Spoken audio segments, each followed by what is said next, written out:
வணக்கம். இன்றைக்கு வகுப்பில் வினைச்சொல் என்றால் என்னன்னு தெரிஞ்சுக்கலாம். வினைமுற்று என்றால் என்னன்னு தெரிஞ்சுக்கலாம். ஒரு பொருளின் வினையை அல்லது செயலை உணர்த்துவது வினைச்சொல்லாகும். ஒரு எழுவாய் செய்யக்கூடிய செயலை உணர்த்துவது தான் வினைச்சொல். உழவன் வயலை உழுதான். இதில் அவன் செய்த செயல் என்னன்னா உழுதல். அப்போ இதுதான் வினைச்சொல், தெரிஞ்சுக்கோங்க. முடிவு பெற்ற வினைச்சொல் வினைமுற்று எனவும், முடிவு பெறாத வினைச்சொல் எச்சம் எனவும் பெயர் பெறும். முடிவு பெற்ற சொல்ல வினைமுற்று அல்லது முற்று வினை அப்படின்னு சொல்லுவோம். முடிவு பெறாத வினை சொல்லை எச்சம் அல்லது எச்ச வினை அப்படின்னு சொல்லுவோம். சரியா? எடுத்துக்காட்டு பாருங்க. படித்தான், இது முடிவு பெற்ற சொல். பாபு படித்தான், அந்த செயல் முடிவடைந்தது. இதனால் இதை வினைமுற்று அப்படின்னு சொல்லுவோம். அடுத்தது படித்து, படித்த, இந்த சொற்களெல்லாம் பார்த்தீங்கன்னாலே தெரியும் இது முழுமை பெறாத சொற்கள். இவைகளைத்தான் நாம் எச்சம் அப்படின்னு சொல்லுவோம். இது வினையாக இருக்கிறதுனால வினை எச்சம் அல்லது எச்ச வினை அப்படின்னு நாம் சொல்கிறோம். அடுத்ததான் வினையின் வகைகள் பார்க்கலாம். வினைச்சொல் வினைமுற்று வினை எச்சம் அப்படின்னு இரண்டு வகைப்படும். வினைமுற்று இரண்டு வகைப்படும். என்னென்ன? தெரிநிலை வினைமுற்று, குறிப்பு வினைமுற்று. எச்சம் இரண்டு வகைப்படும். பெயரெச்சம், வினையெச்சம். பெயரெச்சம் இரண்டு வகைப்படும். தெரிநிலை பெயரெச்சம், குறிப்பு பெயரெச்சம். அதே போல வினையெச்சம் இரண்டு வகைப்படும். தெரிநிலை வினையெச்சம், குறிப்பு வினையெச்சம். தெரிநிலை வினைமுற்று என்றால் என்னன்னு தெரிஞ்சுக்கலாம். ஒரு செயல் நடைபெறுவதற்கு, அதாவது ஒரு வினை நிகழ்வதற்குன்னு சொல்லலாம். ஒரு செயல் நடைபெறுவதற்கு செய்பவர், செய்பொருள், செயல், கருவி, காலம், நிலம் ஆகிய ஆறும் முதன்மையானவை. ஆறும் முதன்மையாக இருந்தால் தான் ஒரு செயல் நடைபெறும்.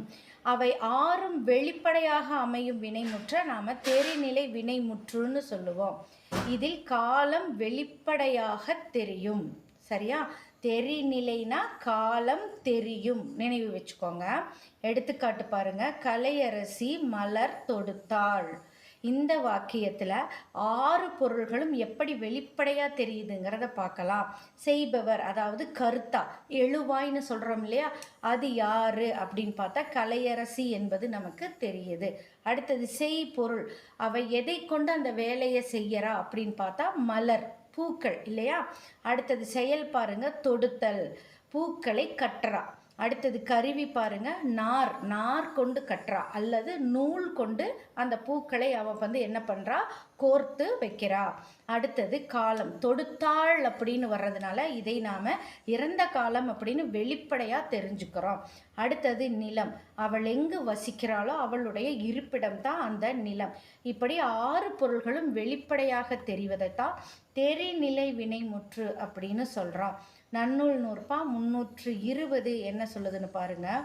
செய்பவன், கருவி, நிலம், செயல், காலம், செய்பொருள் ஆறும் தருவது வினையே அப்படின்னு சொல்லுது.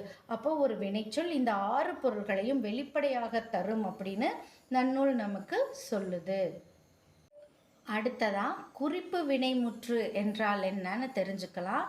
நன்னூல் நூற்பா 321 என்ன சொல்லுதுன்னா, பொருள் முதல் ஆறினும் தோன்றி முன்னாரனுள் வினை முதல் மாத்திரை விலக்கல் வினை குறிப்பே அப்படின்னு சொல்லுது. இதன் பொருள் என்னன்னா, குறிப்பு அப்படிங்கிறது பொருள், இடம், காலம், சினை, குணம், தொழில் என்னும் பொருள் ஆதி ஆறின் அடிப்படையில் தோன்றி, ஆறு வகை பெயர் சொற்களின் அடிப்படையில் தோன்றி செய்பவன், செய்பொருள், செயல், கருவி, காலம், நிலம் என்னும் ஆறினுள் செய்பவனாகிய கருத்தாவை மட்டும் விளக்குவது குறிப்பு வினைமுற்றாகும். காலத்தை வெளிப்படையாக உணர்த்தாது, குறிப்பினால்தான் உணர்த்தும். இதைத்தான் நாம் குறிப்பு வினைமுற்று அப்படின்னு சொல்கிறோம். காலம் குறிப்பு வினைமுற்றில் வெளிப்படையாக தெரியாது. பொருள், இடம், காலம், சினை, குணம், தொழில் என்று ஆறின் அடிப்படையிலும் குறிப்பு வினைமுற்றுக்கள் வரும். எடுத்துக்காட்டு பாருங்க. அவன் பொன்னன், இது பொருளை உடையது. பொன் என்பது ஒரு பொருள், அதனால பொருளின் அடிப்படையில் பிறந்தது. அவன் மதுரையான், மதுரை என்பது ஒரு இடம், அந்த இடத்தின் அடிப்படையில் பிறந்தது. அவன் கார்த்திகையான், கார்த்திகை என்பது ஒரு காலத்தை குறிக்கக்கூடியது. அவன் செங்கண்ணன், சினை அடிப்படையில் வந்தது. சினை என்பது உறுப்பு. அவன் நல்லன், அவனுடைய குணம் அது. அவன் நடிகன், அவனுடைய தொழில். ஏன் இதில் காலம் காட்டலை அப்படின்னு சொன்னால், ஒரு எடுத்துக்காட்டு பாருங்க. அவன் பொன்னன் அப்படின்னு சொல்கிறோம். அவன் பொன்னை உடையவன் அப்படின்னு நமக்கு தெரியுது. ஆனால் நல்லா கவனிங்க, எப்பொழுது பொன்னை உடையவன்? இறந்த காலத்தில் அவன் பொண்ணெல்லாம் வச்சிருந்தானா? நிகழ்காலத்தில் வச்சிருந்தானா? இனி வரக்கூடிய காலங்களில் நிறைய செல்வத்தை வச்சிருப்பானா? தெரியல நமக்கு.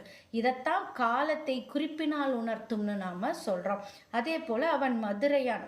மதுரையில் அவன் பிறந்திருக்கலாம், மதுரையில் வசிச்சிருக்கலாம், மதுரையிலே இப்பவும் வாழ்ந்துட்டு இருக்கலாம். ஆனால் நமக்கு தெரியலை. இதைத்தான் காலத்தை குறிப்பால் உணர்த்தும்னு சொல்கிறது. அப்போ மதுரையில் பிறந்ததுனால அவன் மதுரைக்காரன்னு சொல்லலாம். மதுரையில் தான் இன்றைக்கும் இருக்கானா? நாளைக்கு அவன் மதுரைக்கு போயிடுவான், அதனால நாளையிலேருந்து அவன் மதுரைக்காரன்ப்பா அப்படின்னு சொல்கிறாங்களா? அப்போ காலம் நமக்கு தெரியலை இல்லையா? இதைத்தான் நாம் குறிப்பு வினைமுற்று அப்படின்னு சொல்கிறோம். புரிஞ்சுதா? இப்படித்தான் பிற எடுத்துக்காட்டுகளும் குறிப்பு வினைமுற்றில் அமையும். இந்த வகுப்பில் வினைமுற்று என்றால் என்ன, அதில் 2 தெரிநிலை வினைமுற்று, குறிப்பு வினைமுற்று என்றால் என்பதை பற்றி மட்டும் தெளிவாக பார்த்தோம். அடுத்த வகுப்பில் வேறு இலக்கணத்தோடு நாம் சந்திப்போம். நன்றி.